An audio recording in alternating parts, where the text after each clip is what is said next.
የስራ ዕድል ፈጠራ ለአንድ ሀገር ኢኮኖሚያዊ፣ ማህበራዊና ፖለቲካዊ እድገት የማይተካ ጠቀሜታ አለው። ያደጉና የበለጸጉ የዓለም ሀያላን ሀገራት ለዛሬ ስኬታቸው ትናንትን ለስራ ዕድል ፈጠራ የሰጡት ልዩ ትኩረት እንደሆነም ለመገመት አያዳግትም። የአንድን ሀገር ገቢ ለመጨመር፣ ድህነትን ለመቀነስ፣ የተረጋጋ ማህበረሰብ ለመፍጠርና ዘላቂ ልማትን ለማረጋገጥ ምቹ መደላድል የሚፈጥር ቁልፍ ተግባር ነው የስራ ዕድል ፈጠራ። ይህንን ጉዳይ በተመለከተም የስራና ክህሎት ሚኒስቴር ከኢንተርፕሪነርሺፕ ልማት ኢንስቲትዩት ጋር በመተባበር በስራ ዕድል ፈጠራ ዘርፍ ለህዝብ ተወካዮች ምክር ቤት አባላት ስልጠና ሰጥቷል።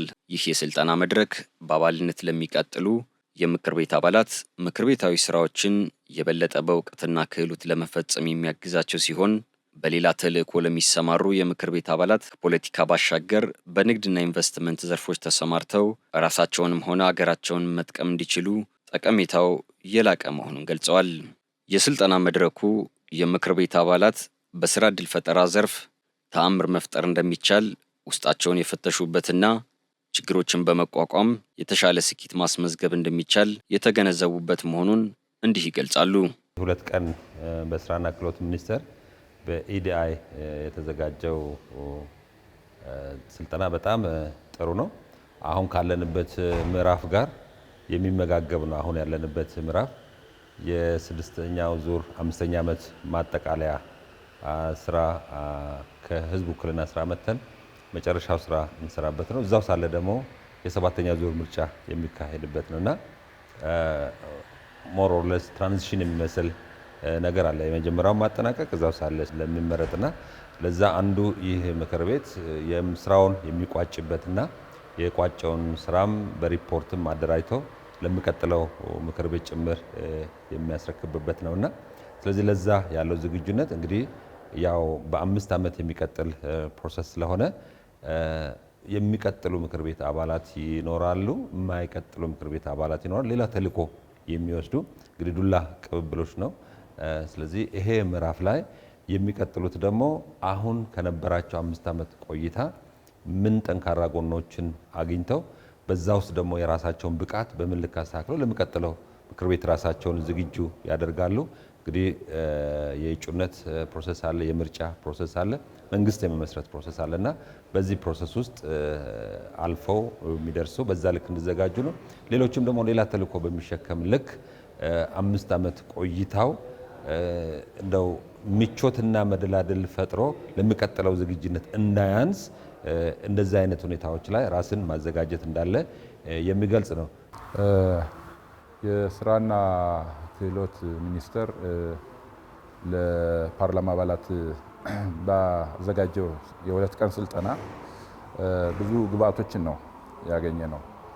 ስልጠናው በደንብ ታስቦበት ተጠንቶ በእኛ ላይ ለውጥ በሚያመጣ መንገድ የተዘጋጀ በመሆኑ አንደኛ ራሳችን ያሳለፍነውን ህይወት በትምህርትም በስራም እስካሁን እስካለንበት ድረስ ያለፍንበትን ህይወት ስካን እንድናረግ ተመልሰን እንድናይ ረድቶናል። ለዛ የተዘጋጁ ሜትሮሎጂዎች ነበሩ። ከዛ ማየት ብቻ ሳይሆን በተጓዝኩበት ህይወት ውስጥ ምን ነበረ ፌል ያረኩበት በታሰበው መሰረት ምንድነው ፌል ያረኩበት፣ ምንድነው ያለፍኩበት፣ የተሳካልኝ የትኛው ነው፣ እንደገና ደግሞ ያልተሳካ የትኛው ነው፣ በደንብ ወደ ኋላ ፒክቸር እንድናደርግ ጠቅሞናል። ከዛ ተንደርድረን በመነሳት የወደፊትን መተንበይ ነው። ዛሬ አሁን ያልንበት ከትናንት ትሪ ሰርተናል። ራሱ እዚህ ደረጃ ለመድረስ ያበቁኝ ነገሮች ምንድናቸው ብሎ በሚል ሩት ስቲም በሚል ትሪዎች ተሰርተዋል። ከቤተሰቤ ጀምሮ ትምህርት ቤቴን ቀጥሎ እዛ ባለፍኩባቸው መስሪያ ቤቶች ለኔ ትልቅ አስተዋጽኦ እዚህ ለመድረስ ያበቁኝን ሁሉ እንድናይ ያደርገናል። ስካን አድርጎ ላይ ያ የደረስንበት ፍሮት ላይ ተደርሰን ወደፊት እንዴት ነው የምንመለከት እንድንል አድርጎናል። እና ወደፊት ለመመልከት ደግሞ አንደኛ ትሪገር ፖይንት የሚባል አለ። ገፊ ምክንያት ያስፈልጋል ወደፊት የምታይበት አዲስ እቅድ ለማውጣት። ሁለተኛ ኦፖርቹኒቲዎችን፣ ሁሉም ኦፖርቹኒቲ ይቀርቡልሃል፣ ግን ላንተ የተሻለ ኦፖርቹኒቲ፣ ያን ኦፖርቹኒቲ የምትመርጠው ደግሞ ካንተ ውስጥ ያለውን ሪሶርስ፣ አንተ ውስጥ ያለው ፖቴንሻል፣ አንተ ውስጥ ያለው አቅም የትኛውን ነው እንድሰራ ፊት የሚያደርግልኝ ብዬ እንዳይ ያደርገኛል። ቀጥሎ ደግሞ ለዛ እንድዘጋጅ ያደርገኛል እና መጻኢህን ለመወሰን ክሬቲቪቲ ወሳኝ ነው። ኮፒ ከስተማይዝ ማድረግ ብቻ ሳይሆን ክሬት ማድረግ እንዳለብን ተረድቻለሁ። በዚህ መሰረት በቀጣይ ለሚኖሩኝ አመታት በ1 አመት በ5 አመት ምን መስራት እንዳለብኝ የራሴን ስዕል እንዲያስቀምጥ ክላሪቲ። ድሮም ዝም ብለህም ታስቀምጣለህ፣ ይሄኛው ግን ሳይንቲፊካል የሆነ ክሊር የሆነ እይታ እንዲኖረኝ አድርጎኛል። ስልጠናው መሰረታዊ የሆኑ እያንዳንዱ ሰው ራሱን እንዲፈትሽ እስካሁን ከየት ተነስቶ ምን ላይ ነው ያለው፣ ወደፊት ወዴት ነው መጓዝ የሚፈልገው የሚለውን ነገር ያሳየ ስልጠና ነው። ሞሮፍ እስካሁን ሲወሰዱ ከነበሩ ስልጠናዎች ለየት ያለ ነው። ለየት እንዲል ያደረገው ምንድነው? እያንዳንዱ በግለሰብ ደረጃ ሰው ራሱን ከአስተዳደጉ ከየትኛው ማህበረሰብ ነው የወጣው፣ ምን አይነት ሂደቶች ውስጥ አልፎ ነው እዚህ ደረጃ የደረሰው፣ ምን ቻሌንጆች ውስጥ ነው ያለፈው፣ በህይወት ዘመኑ ውስጥ ደግሞ እሱነቱን የቀረጹ ነገሮች ምንድን ናቸው፣ ምን ያክሎቻችን ህልማችንን እየኖርን ነው ያለነው፣ ወደ ህልማችን የተጓዝን ነው ያለነው፣ የመጣንበት ሂደቶቻችንን በአጠቃላይ እንድንገመግምና ስኬቶቻችንን እንድንለይ በተቀሩን እድሜ ዘመናችን ደግሞ ምናልባት ወደ ህልሞቻችን የምናደርጋቸው ጉዞዎችን የሄድንበት የነበረው አቅጣጫ የተሳሳተ የነበረ እንደሆነ ዳግም ሪቫይዝ አድርገን አዲስ ስትራቴጂ ቀይሰን እንድንሄድ የሚረዳ ስለሆነ አውት ኦፍ ዘ ቦክስ ከነበርነው ከለመድነው ከኖርንበት ኤንቫይሮንመንት ውጪ ህይወት ሊኖር እንደሚችል ማሰብ እንድንችል ወይም ማሰብ እንድችል ይሄ የምክር ቤቱ አባል ያደረገ እንደሆነ ያው አሰጣጡም ራሱ ደግሞ ኢንተራክቲቭ የሆነ ነገር ነው። በእውነት ያው ይሄ ስልጠና እንደ ሀገር ለብዙ ዜጎች መሰጠት ያለበት ነው። እንደ ህዝብ ተወካዮችም ይህን ስልጠና ስንወስድ ፐርሰናል ለግላችን ይጠቅመናል። እንደ ሀገርም ህግ አውጪም ስለሆን ተግባራዊነትንም የሚከታተል አካል እንደሆን መጠን ዜጎች ከራሳቸው ተነስተው ራሳቸውን የስልጠናውን ርዕስ ካየን መጀመሪያውን ሰልፍ ዲስከቨሪ ነው። ራስን ማግኘት፣ የራስን አቅም ማግኘት፣ ራስን መቻል፣ ቀጥሎ ቤተሰብን ማስቻል፣ አገርን ማስቻል፣ በኢኮኖሚውም በፖለቲካውም በማህበራዊም በሁሉ አቀፍ ከውስጥ ያለን አቅም አሟጦ ተጠቅሞ በአካባቢው ያለውን አቅም ተጠቅሞ መሻሻል፣ ራስን ችሎ መኖር፣ አገርን ማስቻል ስለሆነ ለኛ መሰጠቱ ትልቅ ጥቅም አለው። በአሁኑ ዙር ወደ 2 ቀን ነው እየሰለጠንን ያለ ነው። የቀጠለ ስልጠና ነው። አሁን ግን ትኩረቱ ያለው ኢንዲቪጁዋል ሰልፍ ላይ ነው። ራስን በደንብ ማወቅ፣ የራስ ፖቴንሻል ምንድነው፣ የራሳችን አቅም ምንድነው፣ የራሳችን አቅም ለመገንባት ደግሞ ከባቢ ምንድነው የፈጠረልን የሚል በተለይ በዛፍ የተመሰለው ዛፍ እንግዲህ ጥሩ ዛፍ እንዲሆን ስር መስደድ አለበት። ስር እንዲሰድ በዙሪያው ጥሩ ምግብ፣ ውሃ መኖር አለበት። ከዛም በኋላ ያ ዛፍ ጥሩ ግንድ ይኖረዋል፣ ጥሩ ቅርንጫፍ፣ ጥሩ ቅጠልና ጥሩ ፍሬ ይኖራል። እነዚህ ማለት ምንድን ናቸው? በሰልፍ ዴቨሎፕመንት ላይ ራስን በማሳደግ ምን ማለት ናቸው የሚለው ነገር በደንብ ያየናቸው ናቸውና ስለዚህ የምናስመዘግባቸው ውጤቶች ደግሞ አሉ። እነዛ ውጤቶች ማህበረሰቡ ጋር ቅቡልነት ማግኘት፣ በተሰማራንበት ቦታ ኢንፍራስትራክቸር ካስፈለገ፣ የአገልግሎት አሰጣጥ ካስፈለገ አገልግሎትን በቀላል የሚደረስበትን አሁን እንደ ፋይዳ ያሉ ጥሩ የመገልገያ እዛ ሳለ ደግሞ የመሶብ አንድ ማዕከል አገልግሎት ይሄ ኢኖቬቲቭ የሆኑ የመንግስትና የፓርቲ ሀሳቦች ይሆናል። ግለሰቦችም ጋር እንዲህ አገልግሎት በግል ደረጃ ስንሰጥ ቀልጣፋ ህዝብ የሚረካበት የሚገባውን መብት ሳንነፍቅ የሚያሳዩ እነዛ ነገሮች አሉ። ደግሞ በቀጣይ ምን መሆን እንፈልጋለን? እነዚህን ሁሉ አድርገን እነዚህ ከስር ከግንድ ከቅርንጫፍ ያገኘናቸውን ነገሮች ደግሞ ወደፊት ውጤታማ ለመሆን ግንባር ቀደም መሪ፣ ተመራማሪ መሪ፣ ህዝብ የሚረካበት መሪ የመሆን እድል እንድናገኝ ያሳየ ነው። ከዛ ሳልፍ ደግሞ በግልም ኦፖርቹኒቲዎች ካሉ ወደ ግልም ቢዝነስ የሚገቡ ሰዎች ይኖራሉ። የግል አማካሪ የሚሆኑ ሰዎች ይኖራሉ። እንግዲህ ይሄን ማሰብ ይፈልጋልና ይሄን እንግዲህ አንዱ በጣም ጥሩ ሀሳብ ኢንስፓየር ማድረግ ሰዎችን በደንብ ማነሳሳት አለ።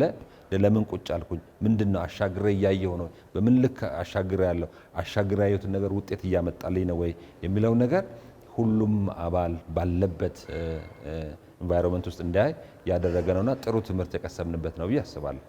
ይህ ስልጠና በስድስተኛው ዙር የህዝብ ተወካዮች ምክር ቤት 5ኛ ዓመት የሥራ ዘመን መጨረሻ ላይ መሰጠቱ በምክር ቤት አባልነት ለሚቀጥሉትም ሆነ በሌላ ሙያ ዘርፍ ለሚሰማሩ አባላት ዘርፈ ብዙ ጠቀሜታ እንዳለው ገልጸዋል።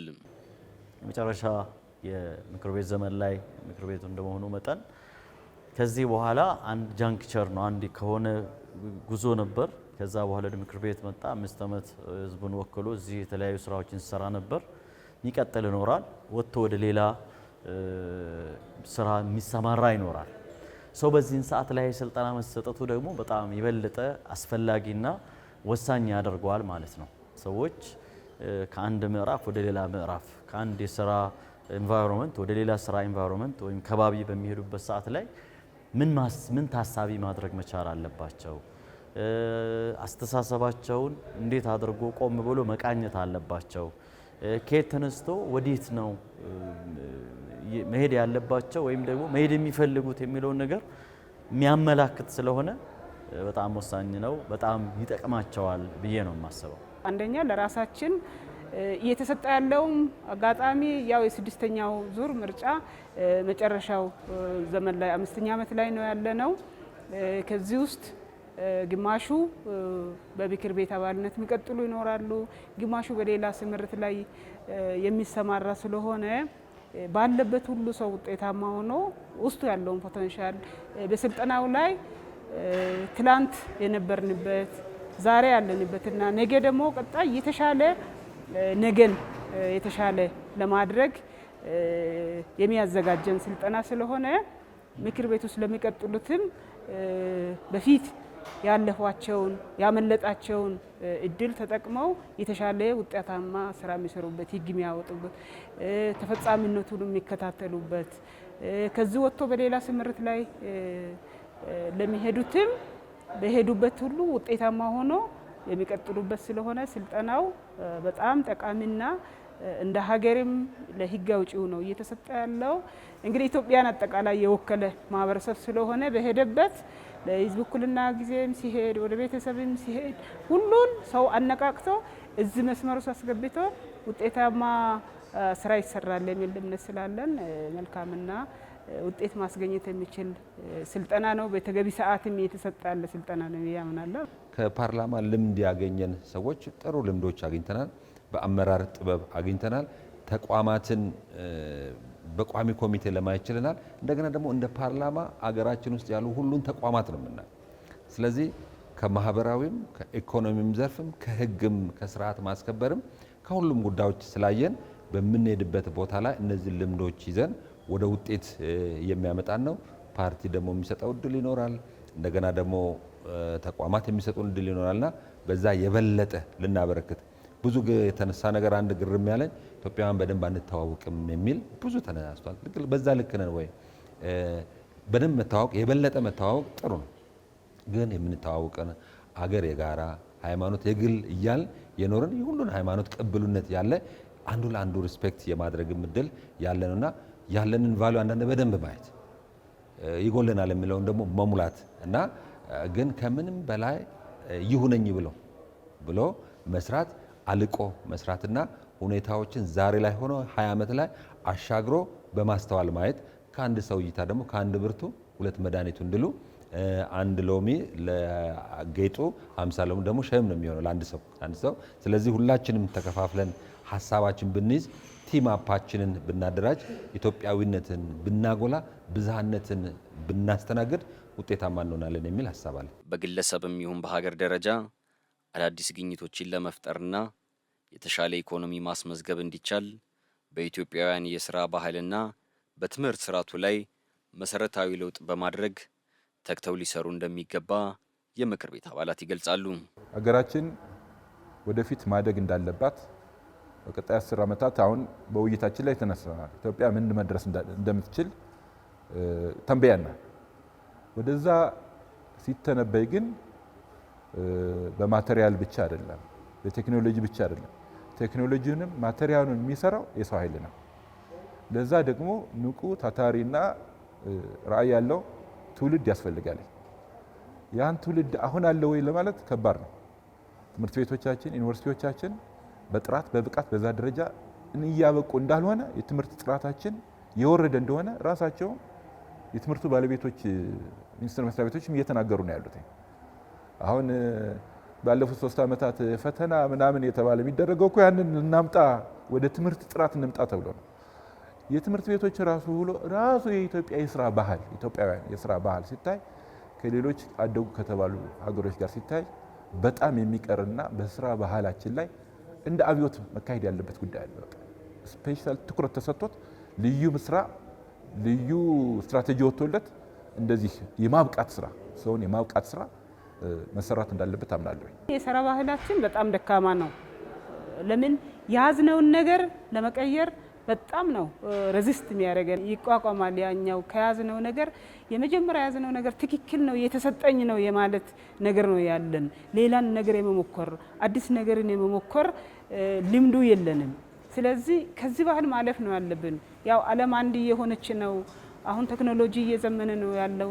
እኛ በተለምዶ መሄድ ስለማንችል ከዓለም ጋር በስልጣኔ መሄድ ስለሚያስፈልገን እነዚህ ጎጂ የሆኑ አሳሪ የሆኑ የስራ ባህላችን እየቀየርን ከዓለም ጋር መራመድ እኛ ለብቻ ተቆርጠን ኢትዮጵያ ደሴት ሆና መቀመጥ ስለማችል ያን የስራ ባህላችን መቀየር እንዳለብን ነው። ብዙ አቅም አለን፣ ግን አቅማችን አውጥተን መጠቀም ላይ ብዙ ክፍተት ስላለ ያን ክፍተታችን የሚሞላ ስልጠና ነው ብዬ ነው የሚገምተው።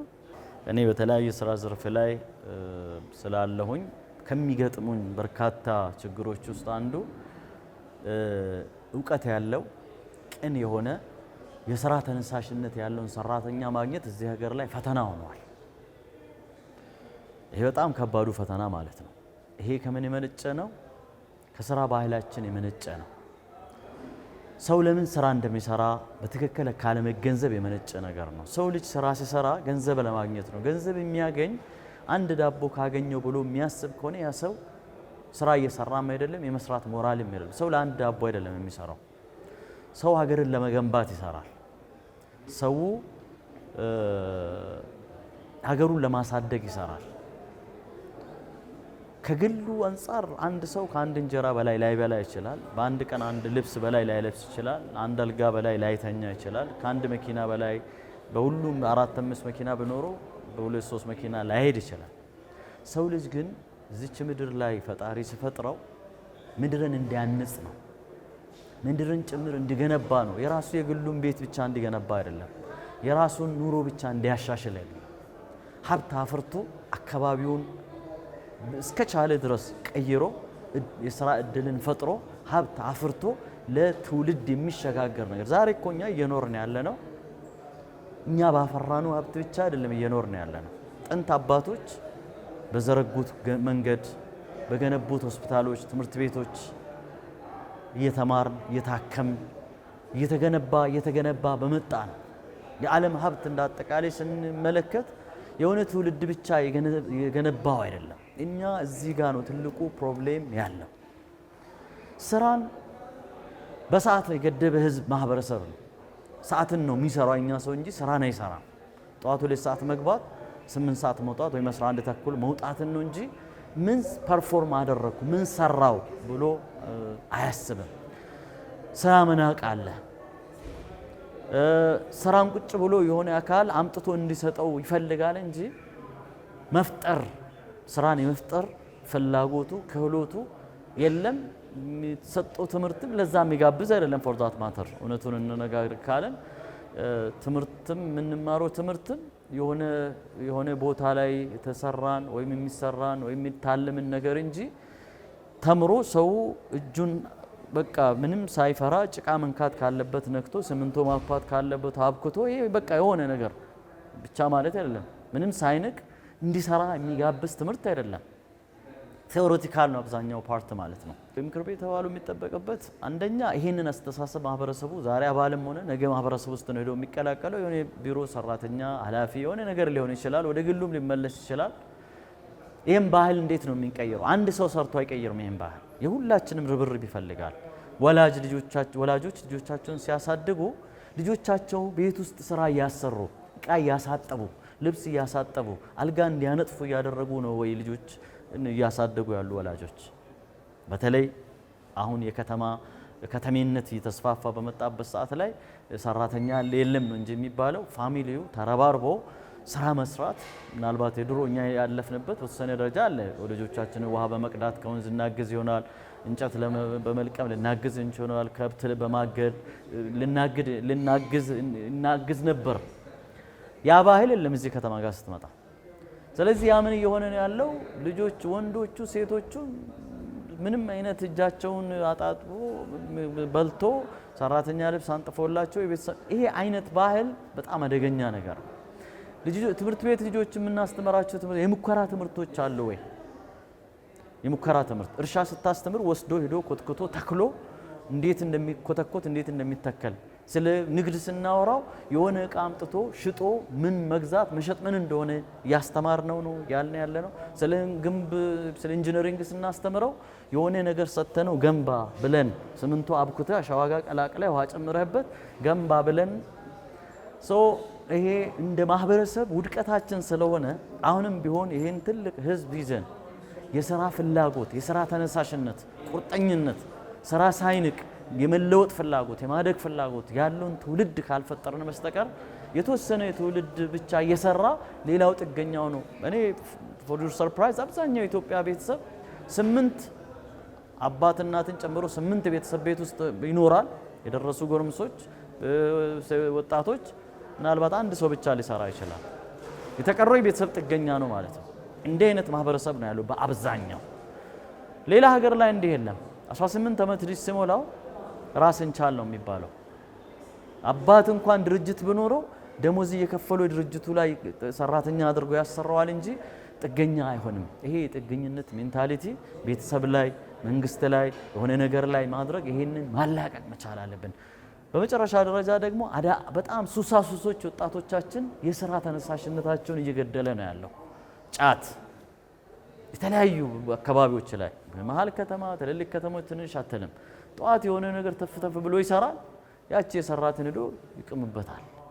ከሰውነትም ሰውነት እያጣ ነው ያለው ወጣቱ። አእምሮንም እያጣ ሰውነቱንም እያጣ ነው ያለውና በጣም ከባዱ ፈተና እኛ በተለያዩ ኢንዱስትሪዎች ውስጥ እያየን ያለ ነው።